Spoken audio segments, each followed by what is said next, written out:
from Maine and the Treaty of Casco Bay, we get a good idea of the collapse of the total resistance. And there have been all kinds of analyses about why the indigenous people in the South did not succeed.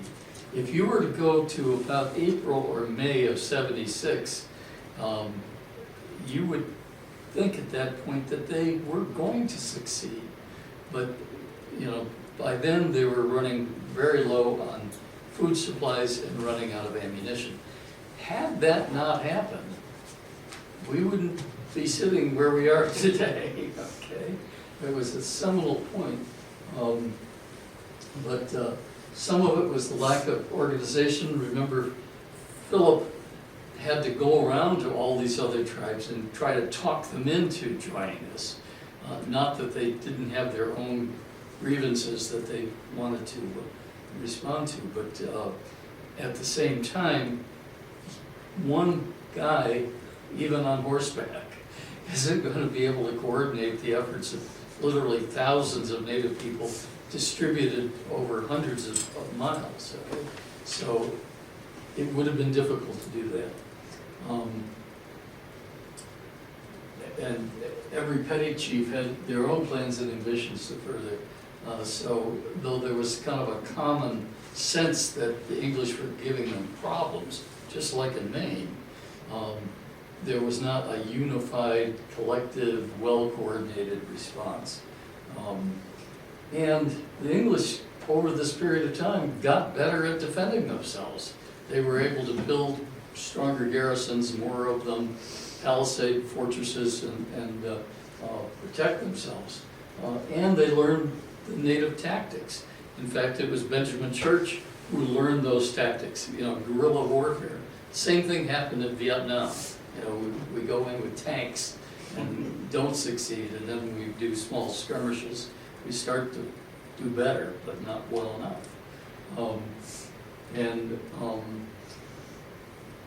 When the colonists put forth their full force and enlisted members of these other tribes, you know, now it's not English against Native, it's Native against Native, and a whole different outcome in terms of the war. Ellis and Morris in 1906 wrote a lot of that analysis. And the war wasn't won by the English because of superior weapons or tactics. In fact, the colonial militia were poorly commanded, barely organized, and far less effective than the bows and arrows of the natives. The war was won because of the lack of unity among Native American tribes, and seemingly inexhaustible supply of immigrants, and finally through lies. You know, I don't think the Native people really understood, though a few of them had been to England, just how many people there were in Europe.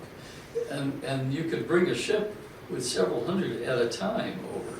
So that inexhaustible supply was not available to them. And the English made promises that they had no intention of keeping. The concept of making deals without any intention of honoring them. And as Penny pointed out, the idea that you get them to sign just about anything if they're drunk enough. Okay, that went on a lot. Brits were just practicing. So, following the war, what do? You've got a native population. If you simply let them go home, what happens? Start over again, right? If you put them in prison, what's the problem with that? It costs a lot of money. Not easy to imprison people. If you enslave them, what's the problem? If you enslave them and keep them here, or indenture them, same thing. Yeah. In the middle of the night, off they go, okay? There's no way to hold them. So you can either kill them, particularly, we're talking the male warriors in particular, or ship them off to Barbados. 50 were shot and or hung on the Boston Common right after the war. And there was also a whipping post and pillory and stocks, the standard punishments, you know, that the English had for anyone. This great elm tree, when it was too old, was taken down, but then they replaced it with a gallows. So next time you go to the Boston Common, think about, you know, what's going on there. Yeah, where It's was not it? all about boat rides, right? Where was that elm tree? I don't know the exact location. Well, actually, you can see the State House down there. Yeah. Yeah, Close and I don't to know if the location is It's marked. like close to Yeah. the Swans. The Swans, it looks like it, Yeah, That's not a photograph, though. no. They Yeah. might have, Good point. they might have put the State House in there just to give it to the Just- Boston flavor. Just so you know where They- it they- is. address. Yeah. Yeah, during the war, they were shipping captives off to slavery. Oh, To the yeah. islands. Okay.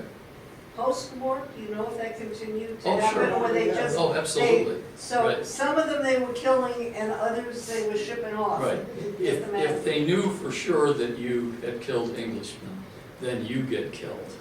If you just fought in the war, but there's no evidence that you killed anybody, then Okay. you get barbados.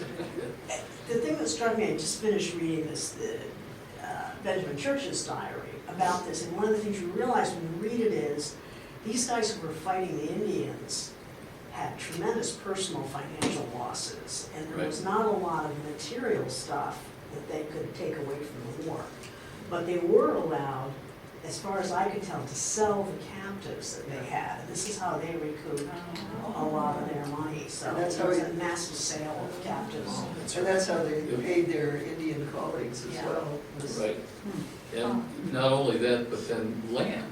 Yeah. Now you Right, can right. give away lots and lots of land. So Immediate these cash. executions were promised despite clemency promised by the English. And in 76, Matunis was marched into Boston, condemned by a judicial proceeding, probably lasted 10 minutes, and immediately shot. Those who were not executed were sold into slavery. Okay. All the court records and everything point to the same thing. They were enslaved en masse and distributed locally or sent overseas to a variety of destinations. So several hundred captive Narragansetts were sold into slavery. Rhode Island officially prohibited enslavement, but then the officials allowed for bondage of Narragansetts within its boundaries. So even though it wasn't slavery by law, it was slavery through indenture. So, And others joined excuse tribes. me, David, Yeah. do we know what, Rhode Island officially prohibited the enslavement of Indians, was there something, I mean, Yes, it because was we law. had other slavery in Rhode Island, that's, Yeah. Well, so that was there happened. something that said you can't enslave Well, Indians? Or- Yeah, there's, the enslavement of Africans was also outlawed and then continued for decades after that. It So, was outlawed as early as the 17th? early 1800s. Yeah, But it went on, okay, so we're talking about, yeah. okay, later, a little bit later, all right, that helps me. Yeah, understand there was a long period of time after the war, remember. It took a century for people to, quote, get over the war. that. Okay. You know. Indian surrenderers with no English blood on their hands, ones who didn't kill any English, in Connecticut decided that they shall have their lives and not be sold out of the country. That was the law. But non-killing surrenderers were parceled out to local English households to work as servants for 10 years. There's always an out. You know? And if this were not enough manual tribute, 5 shillings was required, so there was a tax, basically. And even though laws were passed, various mechanisms like debt peonage and forced indentured servitude continued to control native labor after the war. So just because you weren't officially enslaved and shipped out doesn't mean that life was wonderful after that, right? If you want to know a whole lot more about this, check out Linford Fisher. He's in Brown, and he's been working on a project called Stolen Relations. He's looking at enslavement of Native people all over the Western Hemisphere, not just around here. In fact, he's found a lot more further west than here, but he does include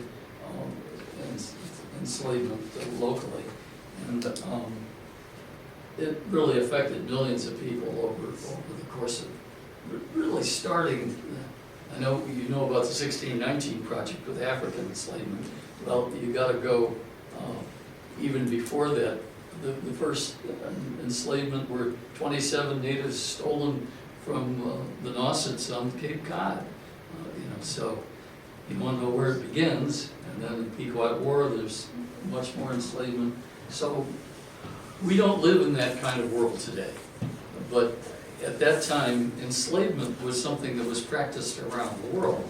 It wasn't anything new and different, and it really took the abolitionists a considerable amount of time to get enforceable laws to prevent slavery in this country. All kinds of entertaining ways of talking about this. So this is the story of the Mohegans entering the fight, and the Abenaki will join you. Governor Andros sends his Mohawks to attack the Mohegans, and the Mohegans decide not to join the war. That turned things. New England's planned to attack Boston. Imagine if that had happened. Never did. But they did raid Sudbury in April. That was their last successful raid.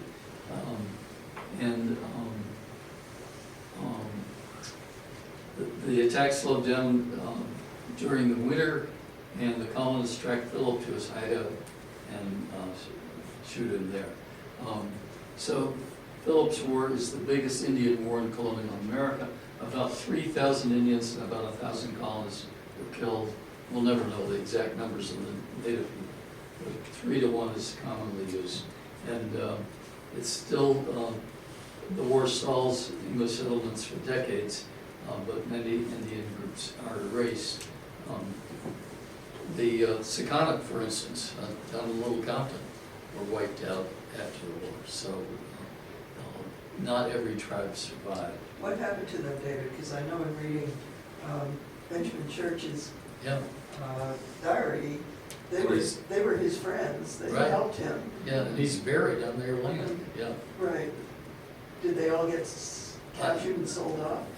I don't know that they, Ashawonk's is allied with the English, Right, so she you wouldn't went to think, live right. on the Capes. Disease, who knows? I don't have an accurate picture of what happened to them. So overall, it was a disastrous war for both sides, especially for the Indians. And we talked before about the removal of natives to Deer Island with praying towns. So 90 Puritan towns, 52 of 90 towns, 52 attacked and 13 leveled. I've actually read more like 25 were effectively leveled. People left. And the total cost of the war exceeded the value of all personal property in New England. So you get into the economics of this, okay? And only a few Indian communities survived in isolated areas. So here's Charles Hudson in his history of Marlborough. He writes, the horrors and devastations of Philip's War have no parallel in our history. The revolution was a struggle for freedom. The contest with Philip was for existence. The war lasted only about 14 months, and yet you can read the list of towns were either wholly or partially destroyed, and many of the inhabitants were massacred. During this short period, 600 of our brave men, the flower and strength of the colony, had fallen, and 600 dwelling houses were consumed. This is typical of how it was first written about, which was basically, we were in the right, we were wrong, and it was a terrible tragedy. King Philip did his best to sustain his culture and traditions, despite their dwindling numbers, and intermarriage with African Americans, and uncharitable treatment by white lords and masters. Today, the memory of Philip remains strong. His descendants still work for justice and fair policies. But outside of New England, writes Glenn LaFantaisie, outside of New England, few Americans know Philip's story. If you were to ask 100 people on the street here in Rhode Island, tell me what this war was about, you'd likely get a blank stare back. Okay? And if you just hear the name King Philip, who's the King of England today? Okay. So, what King Philip experienced in his defeat was a pattern that would repeat itself, and this is really critical in terms of understanding the meaning of the war and what took place. The first step, whites would invade Indian lands, establish permanent settlements. After a period of trade and friendly exchanges, the Indians came to realize that they were being swindled. When they resisted, they faced an enemy that outnumbered them, and in the end, as the pattern repeated itself, the Indians ultimately faced two untenable choices, either extermination or acculturation. In the case of Philip, he chose to gamble on war, giving his life in the end, rather than acknowledge his white enemy as his master. Anybody recognize that painting? Oh, yeah. What is that? Manifest Destiny, which was white people are going to take over the whole country, Was? all the way to the West Coast. For more than 100 years, that was the common thought, okay? And U.S. federal policy and all the armies that were set up. Remember, starting with the Trail of Tears, then in Georgia, and then moving across to Nebraska, and then eventually the West Coast tribes. Everything was taken with people. Where were reservations set up? On Isolated the worst places you can imagine, places that no European would ever want to live. Right, until they discovered oil. Right. Right. So, after the war, tribal identity became more fluid. Tribal members would associate with whatever tribe gave them the most protection. So this idea that tribes just stayed together as a single tribe, no, that's where you get something like the Wampanoag Federation. There was land given by Massachusetts government in Mashpee on the Cape, but what happened was anybody who was native could go and live there. It didn't matter what tribe you were a member of. So this really became this kind of all conglomerate of tribal people, including some Pokanokans. And that eventually, by 1928, was organized as the Wampanoag Federation. And then not until 2007 did they get federal recognition for that. But they had to show that they had been an organized tribe from 1900. Well, they were organized, but they weren't Wampanoag. Okay. This is probably a politically incorrect question, but I know, I've heard a lot about the intermarriage situation and why some tribes are no longer recognized because of so much intermarriage. But in the pure states, so to speak, early on, before, when the colonists first came, what was the skin color of the Native Americans? Some of the early descriptions call them copper, okay? And it was not entirely, it wasn't, skin color didn't mean the same thing prior to King Philip's War, okay? It was whether you're Christian or not. And therefore, nobody wrote about people's skin color. Verrazano describes natives as tawny and healthy, and but again, color becomes much more important during the 19th century. Okay, that's- So there was definitely an awareness of color. And, you know, from 1619 on, you had Africans who were enslaved. When you put indentured and enslaved people together, what do? They had kids. Right. Okay, so you begin to see a change in how people look. There's Crispus Attucks, who was the first man shot in the Revolutionary War. He was native, but he wasn't considered indigenous, even though he was, because he also had African. You know, Right, right.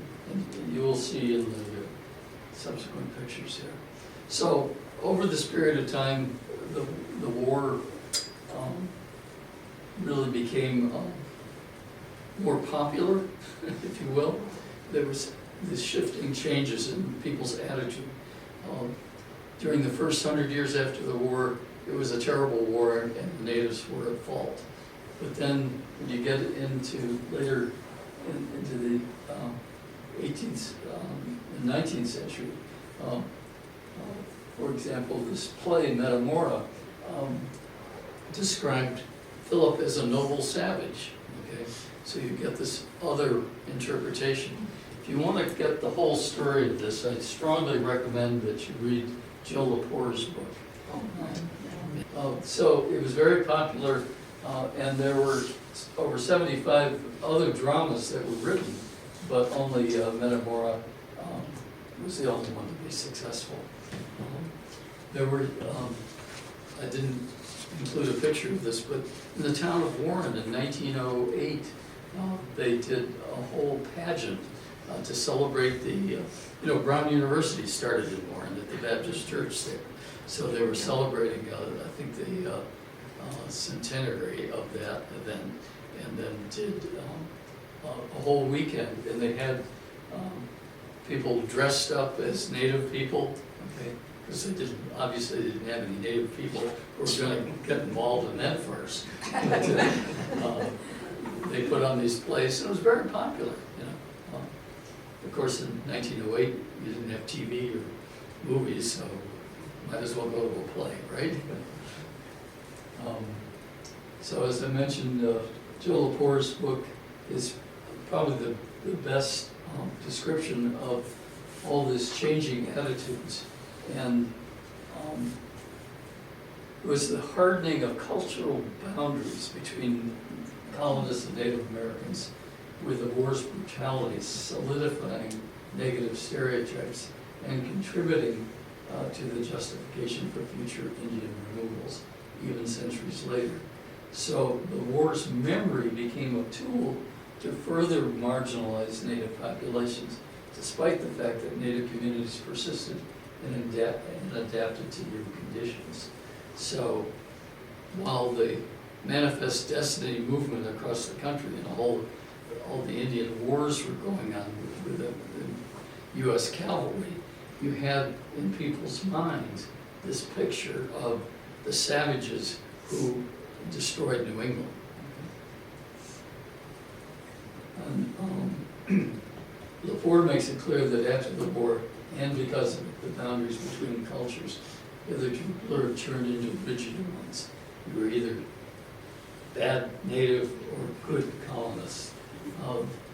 The war became one of the most written about wars in history, and she argues that the word strengthened and hardened feelings, the enmity between indigenous peoples and Anglos. So it created a stark divide between the English settlers and Native Americans, with the colonists increasingly viewing Native people as inherently hostile and savages. Who remembers Cowboys and Indians movies?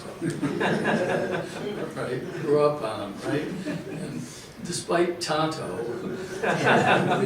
the understanding was that you were an Indian, you were the enemy, right? So it persisted a long time. Another book by Callaway really talks about the persistence of Native tribes and how the assumption that Indians disappeared, though it was promoted, particularly in New England. There are no more Indians, and you know, Gene, what's her name? O'Brien. Gene O'Brien writes about firstings and lastings. So you see all throughout New England, this is the first settlement, the first church, the first town. You know, these weren't first. This is after 10,000 years of people living there. And then lasting. Oh, he's the last Indian. Okay, the last full-blooded Indian. You know, you hear that over and over and over again, promoting the idea that they disappeared. They're gone. Are they gone? No. They're about 1.9% of the population now in the United States. They're not gone. And the numbers, if you look at the population of Native people throughout the U.S., it was roughly 5 million at 1600, by best estimates. That population has gone way down to less than 1 million, and now has gone back up, and it's about the same numbers now. Okay. So, colonists fought without any aid from England, as I mentioned before, so they learned how to raise an army and fight. They had a separate identity distinct from British subjects, okay? The colonists were seeing themselves in a different way. You know, I live across the street from a house that was built in 1746 or so, and I'm thinking, you know, that was in England, okay? You think about it, you know, any war before 76, it was English, and yet the people who populated the town of Warren at that time did not closely identify with the British. They saw the British as more the enemy in it. When they raided them in 1677, Bristol and then Warren, and burned some of the houses and destroyed some of the boats, it was very clear who the enemy was at that point, right? I included this picture of Simeon Simon, who was George Washington's personal bodyguard. He picked him out. Washington saw two men wrestling, and Simeon was the clear winner.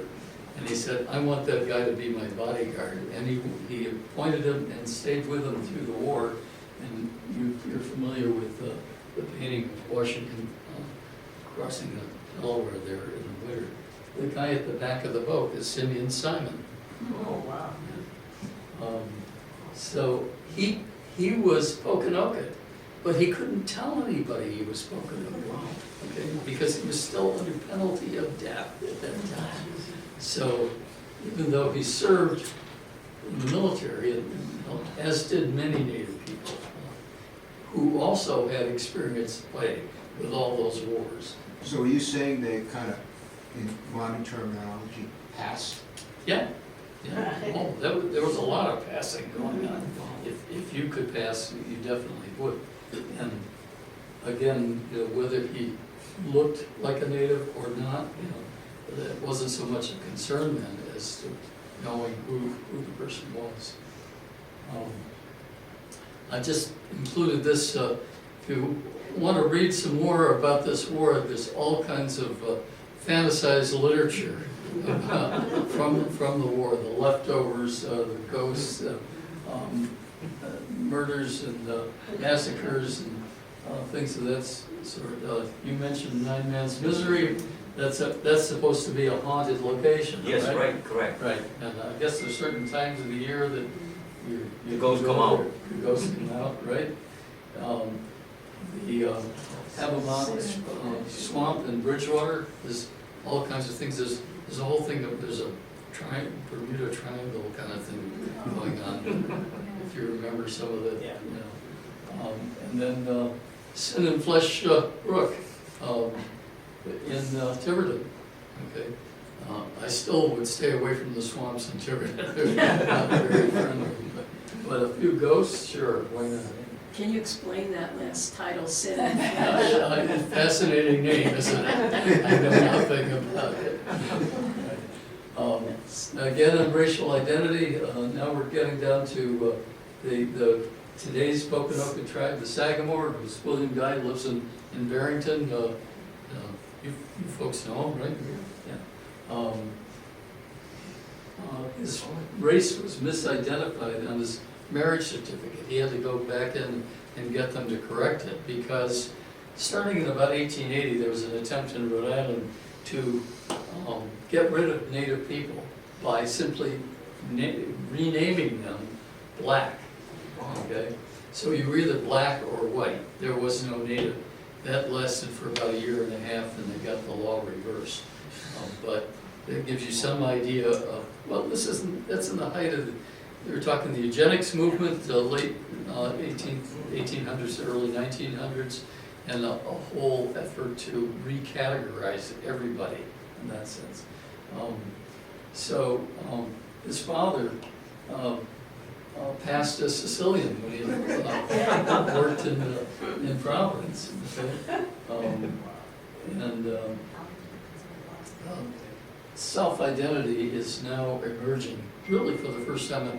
I'm so glad that things have begun to change. Literally in the last 8 years that I have been working on this project, the tribe has moved from identifying as Wampanoag and no longer Wampanoag, it's Poconoke, and then members of the tribe being much more open about who they are and telling their story. And now with Brown University turning land over, first time in 340 years they've had their own land. I mean, these are positive changes that are going on just as we speak right now. Here's the Sagamore's grandson, Strong Turtle, otherwise known as Don Brown, who teaches at Barrington High School. So you want to ask about skin color. What do you see there? Does that look like? He looks Mediterranean to me. Yeah, okay. Sicilian. And it surprised you to know that his father's African American. Not at all.